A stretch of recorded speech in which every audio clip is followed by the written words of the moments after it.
the Arizal writes in a work called Sha'ar HaGilgulim. In Sha'ar HaGilgulim, he talks in details about how each one of us in reality has been here before. So when you ask a question, for example, okay, so let's say in the time of the Holocaust, there were a lot of people that were wicked, Mechalei Shabbat, murderers, rapists, pedophiles that died, and there were some good people that died. You could always rationalize why Hashem killed this one, why Hashem killed that one, but the one thing that people have a difficulty with is the babies.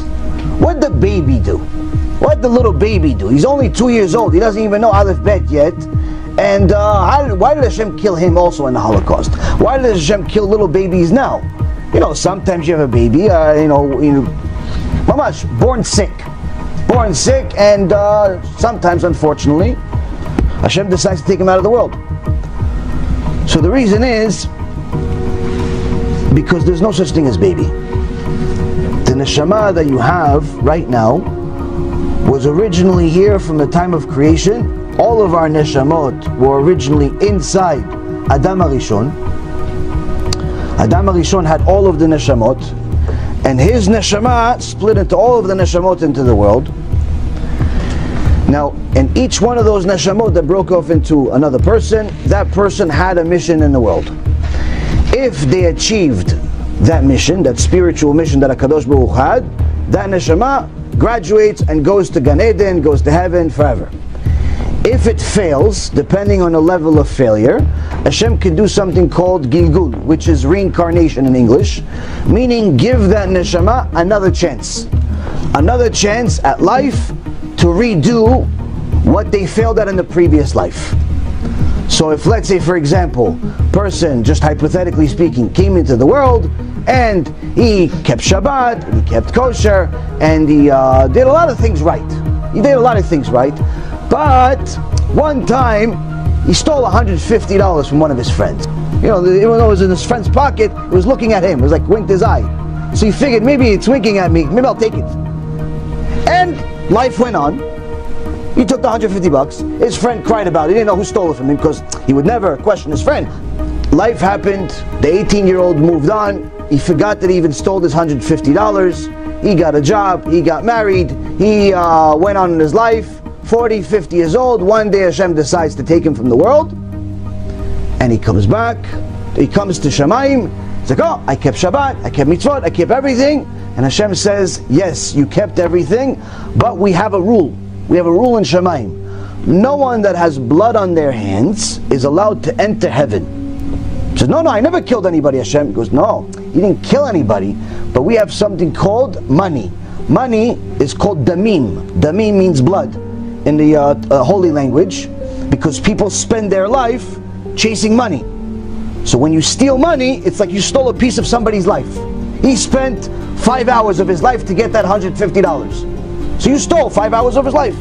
Hashem says, if you steal and don't return it, you stole life. You have to come back, and he has to come back also. You have to return that money that you stole.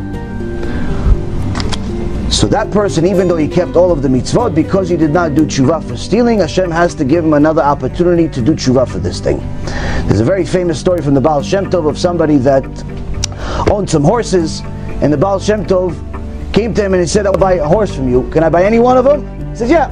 He says, I want to buy this one. He goes, no, Rabbi, any horse you want. I have 500 horses, just not that one. Because why? Because this one is the best worker. This one, I don't even have to tell him to work, he works. He said, yeah, but I want that one. He goes, okay, Rabbi, it's you. Fine, sold. As soon as he said sold, the horse died. So the guy got scared. He says, what happened? He goes, oh, do you have anybody that you know that died? He goes, yeah, my best friend. My best friend died 3 weeks ago. He goes, did your best friend owe you any money? He said, yeah. How do you know, Rabbi? He goes, because I have Ruach HaKodesh, and I knew that your best friend's neshama was inside that horse. That's why he came back as a Gilgul. Came back as a reincarnation into the horse, and he had to work for you until he paid the money back. Point being, Rabotai Yekarim, is that it's very common language in the Torah that reincarnation exists. So when a baby dies, it's not really a baby, it's a neshama that Hashem gave them a certain mission, maybe perhaps to live for only 1 week, 10 years, 20 years, and so on and so forth. Now, why did I mention all of this? If you go into a certain place that you've never been in your life now, you live in the world 15, 20 years, whatever it is, you go to some, I don't know, place in the middle of nowhere, and you remember this place, but you've never been there. What's the answer?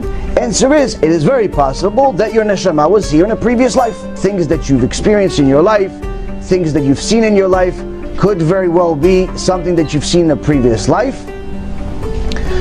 And there are actually people in the world today, over 30 million people have admitted to having near-death experiences, and several million people also have admitted to remembering their previous life. Point being, Rabotai, is that Torah is wider than the ocean and it has answers for everything, including something that's as simple as seeing something twice or seeing something again.